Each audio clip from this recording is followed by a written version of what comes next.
Hello everybody and welcome back to the channel. We're here today with another Sims 4 speed build, and this is my Spellcaster's Retreat. Now I am so proud of this build. I think personally this is the best thing I've ever made. Before I continue tooting my own horn though, I do have to give credit where credit is due. The shell's not an original concept at all. It's actually based on a build that Miss Unfortunate did in her 15-minute spooky build challenge. I've previously mentioned that video before, but once again I will link it down below, just so you can check it out as well. But in that video, she built this really cool, sort of dark, gothic, vampiric stacked home. And as soon as she started building, I was just in love. I thought it was such an interesting concept. So after I watched the video, I sent her a message being like, this is so interesting, I loved it. Can I please, use this idea and just do my own thing with the shell? And she's like, yep, that's absolutely fine. I'm looking forward to seeing what you're doing. So this is what I'm doing. This is another build for my Nerdysave. So we're currently building this in Glimmerbrook. So this is on the Brooks Bridge Borough lot, which I think was originally a starter home. Though I'm not entirely sure because I just bulldozed it and I've not actually played in Glimmerbrook. So if I'm wrong, please correct me. But yeah, so we're using only base game and Realm of Magic in this build. So that's another little interesting challenge for myself. I don't typically pack limit. As you might have seen from some of my other videos, I just go ham with whatever I want. I have all the packs other than Journey to Batu. So I tend to use all the packs in my build, which isn't the most accessible thing for people who obviously don't have the packs that I have. So this one, if you've got Realm of Magic, this lot will be fully functional. Nothing will be missing. I mean, maybe it will, but I would definitely recommend putting move objects on before you place this slot. It is available on the gallery. Although I've limited packs, I didn't have any budget, constraints, because I just wanted to build a nice house. So sadly, it does cost about 80 grand, 80. So it's not really a starter home, even though it's 1 bed, 1 bath, but it's fine, it's fine. This was also the first lot that I played with terrain tools on, and that was interesting. I have some issues, but when don't I have issues? Basically my issue is you can't terrain paint if the hill is too high. So originally with this lot, I wanted to place it on this sort of not big hill, because I still wanted my Sims to be able to walk up it without steps. But when I tried to do that first, the dirt under my hill didn't match the dirt in the world. So you can see this little dirt path running around the back of the lot. That's obviously very dark and rich and kind of looks foresty dirt. Whereas the dirt on my hill, which you can kind of see at the edge of the lot, is very sandy. So I just didn't think it made much sense to have this really rich, sort of fertile soil in the rest of the world, and then my house being built on a mountain of sand. So I had to make the hill a bit shorter or a bit smaller than I originally would have wanted. But I don't really mind because I am really happy with how this turned out. I really enjoy this build a lot and I'm very proud of it. I'm very proud. I just think it's really fun to see how much my builds have sort of improved. Even from just 6 months ago to what I'm building now, there is just such a massive difference in it.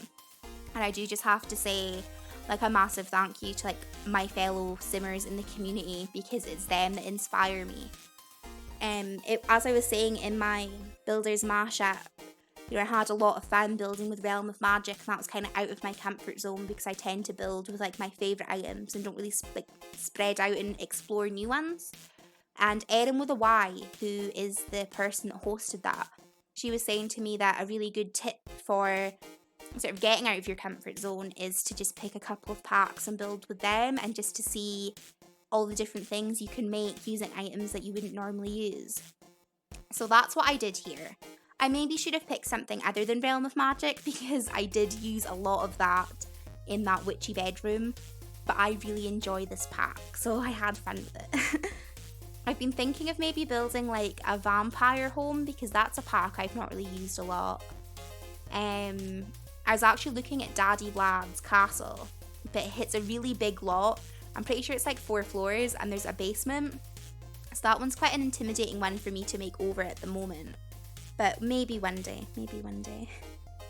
I also didn't intend for there to be, you know, so many speed builds close together, but it's just what I've been enjoying doing. Like, I've really been feeling building recently. There will be gameplay coming soon, hopefully this week, if I can stop building for 5 minutes, hopefully this week. The next gameplay part that will be coming out will be another part of my Welcome to Asheville series that I'm doing with Klaus. I've got the save file back from her and I've had it for about a week now. And she's been really patient with me just while I, you know, do my own thing. So that will be the next gameplay part that comes out. So I'm looking forward to that.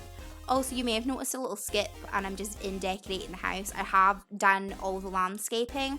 I did that with debag items, so imagine how expensive this lot would have been if I used actual buy mode plants. Yeah, that was another thing I've not really done much. I've not landscaped purely with debag before, or I have, but it's never looked good. But I really enjoy this. I assume I'll zoom out at some point and you can see the landscaping. If not, there are screenshots at the end, though the bit of the landscaping that I like the best, I don't actually have a picture of. But in the top right corner there's like a row of trees alongside that lot. Like there's trees framing the entire lot. But in front of these trees, I have a little fallen log. That's my favourite bit of this lot, is a debag fallen log. It kind of looks like one of the ones you'd find frogs in, but it's not. I also built this little fence out of twigs, which I thought was really cool. So, you know, I had a lot of fun experimenting with debag, and, you know, that's something I would also want to do more often, is use debug more, because I typically don't, but I had a lot of fun with it. I had a lot of fun with this build. I really enjoyed it. This took me longer than a lot of my builds have, but, you know, I think it was worth it for the amount of time it took. Like, I really enjoy it, and like, I can't express enough how proud I am of this build. Like, this is my baby, you know. I would probably die for this house. Okay, maybe a bit far, but I like it a lot, and I'm happy with it. I do have, as I said, like, another couple builds I'm kind of tweaking at the moment and chipping away on and just having a good time with. It's not often I can play The Sims 4 for this long without being like, nah, I have to go to another game now. So while I am enjoying it, you know, I'm going to make the most of it. You know, maybe we'll do more builds for my nerdy save. Maybe we'll leave it for another 6 months. Who knows? I know for my nerdy save, I'm probably not going to do a lot of like multi-pack lots unless maybe I put them in Newcrest. I don't know. I just kind of want it to be as accessible for people as it can be. I also really like that garland thing I'm sort of moving just now. I think that's really cool. I don't even know where it came from. I guess maybe base game, maybe Realm of Magic. I don't know. But I think it looks really nice. Like, I put a lot of ivy and things around the house because there's a lot of places that windows would look weird, but then the walls would really blank without them. So I think the ivy really helped to sort of fill up the space, and it also kind of makes the house look a bit more as if nature's kind of taken it back. There is also a mailbox and a trash can outside. I've just kind of nestled it in the plants out on the right hand side next to the path. They should still be fully functional. One thing I forgot to do is actually playtest this lot, but I don't think I've put anything in weird places. Everything should be functional, I hope. You know, if not, just shout at me in the comments being like, you've ruined this house, don't be proud of it. I also really want to use that trellis at some point. I really wanted to use it in this house because I think it suits the vibe, but it was a bit big and didn't fit. Also, a bit of my foundation was missing there, and I don't know why. I couldn't add it back in, but, you know, it's fine. We'll just fill it with stuff. It's all good. It's all good. I'm not sad. But no, that is a lot a lot of issues I don't know how to fix in build mode because I am not experienced. But for its flaws, I love this house so much. On to other news though. There might be a bit of a schedule change coming soon. So I've not really mentioned it much on YouTube, I don't think. I mentioned it briefly in my previous video, but I lost my job back in June, purely because of the pandemic. So basically I used to work in retail, and then in February I changed jobs into an office environment that had more stable hours, closer to home, blah blah blah. And 5 weeks later the UK went into lockdown. So only essential businesses could stay open. My call centre was non-essential, so I was put on furlough. And due to when I started the furlough scheme, they were unable to keep me on under that. So they had to terminate my contract in June, which was a bit of a bummer because there has been mass unemployment in my area and nowhere is hiring. And you know, I don't drive, so I can't look further afield for more jobs. So you know, I'm severely limited in what I can do. But I got the call yesterday that they're in the position they can start taking people back, and there is a full-time position available, and they wanted to offer it to people they had to lose before. And you know, I've not found anything else. I'm probably not going to find anything else for a while. So you know, I said, yep, I am 100% keen to come back. You know, it'd be nice to have money again. I've been so poor this entire year. Obviously, because I changed jobs at the start of the year, I didn't have a lot of hours before, and then I just had nothing since June. So it's like, yeah, no, I'm free, it's fine. So I don't know when I will be going back yet. I'm waiting to hear back and have all the details ironed out and stuff. But when I do go back to work, it will be a Monday to Friday 9 till 5 kind of deal. I mean, the hours change week to week, but it basically, I'm out of the house 9 till 5. So you know, I don't know if I'll still be able to maintain 4 uploads a week.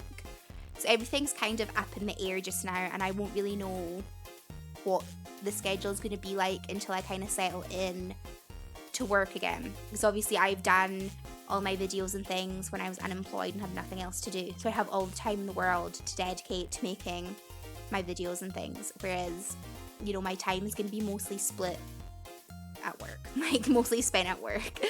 So yeah, that is something, but you know, we'll play it all by ear. We'll see what happens when it comes to it. But either way, I am going to be going back to work, which is kind of exciting, kind of sad. Like, I'm going to miss my free time, but I've been off for 7 months now, so I'm going to have to join the real world eventually. Yeah, no, it's going to be nice to be out of the house again. Like, I have barely left the house since the UK went into lockdown, and it's not been officially in lockdown for a while, but there's varying stages and the rules are really confusing, and I don't know, I just haven't really left the house. I don't really feel like mixing much is a good idea, so I'm pretty much an introvert anyway. I very much like being indoors and with my own company, so it's not been that much of an issue for me. But, you know, it'll be nice to see the outside world again. I wonder if it's still there. Yeah, we're working on the kind of potions room at the moment. It's actually almost done because I've been blabbing on, as always, for far too long. I can't remember if I mentioned it or not, but I didn't want to include too many electronics in this house because I do kind of imagine it being a very natural person that lives here. So, you know, their house is kind of nestled in this forest. They grow all their own potion ingredients and, you know, brew all their own things and sort of craft their own furniture and stuff. So I didn't really want to fill it with like a computer and TVs and stereos. I was considering putting the gramophone in, but it didn't have a swatch I liked. There's plenty of skill objects, but there's not much electronics, which is fine. I don't think this lot will function as off the grid though, purely because of the lights, and I don't think the fridge and stove and things are off the grid, just because I use the Realm of Magic ones. So it's technically not off the grid, but that's kind of the vibe I was going for. You know, I wanted to go for like a very sort of self-sustaining home. And I like it. There is a desk in the bedroom though, so if you want to add a computer and stuff, you definitely can. You can also rearrange the potions room. Like, I feel like there's some dead space on like the left hand side, that, you know, you could fill the TV and stuff if you wanted. So that's kind of like the landscaping of the lot there that you kind of see where I was placing the lights. I just really wanted it to look sort of full and overgrown and lush, and I'm very proud of it. I don't normally go all out with landscaping because I'll be honest, I don't know how. I don't really know what looks good, and I don't even know if that looks good, but I like it. But I was just firing all sorts of grass and flowers and stuff down, and you know, I really enjoyed it. I think it looked nice. The bedroom I'm reasonably happy with. It's not as nice as my witchy bedroom, I don't think. Like my builder's mashup one. And if I was thinking, I probably should have done blue for the curtains rather than green because there's blue in that stained glass. But I also kind of want to tie it in with the curtains on the 4-poster, so The rest of the house I'm really happy with. The bedroom I feel is probably maybe the weakest room of the house. Or maybe not, maybe the potions room. I don't know. The outside and the downstairs are by far my favourite though. By far. But yeah, that's where you could put the computer if you wanted to add electronics here. Yeah, I don't know. I feel like there's some scope with this house. You could pretty much change it to whatever you wanted to be, if you chose to put it in your game at all, that is. Though we are coming to the end of the video now, I have remembered to put screenshots in, so you'll be able to look at them if you want. Though I really do hope that you have enjoyed this build. I am, as I've said, incredibly proud of it, and I've really enjoyed making it.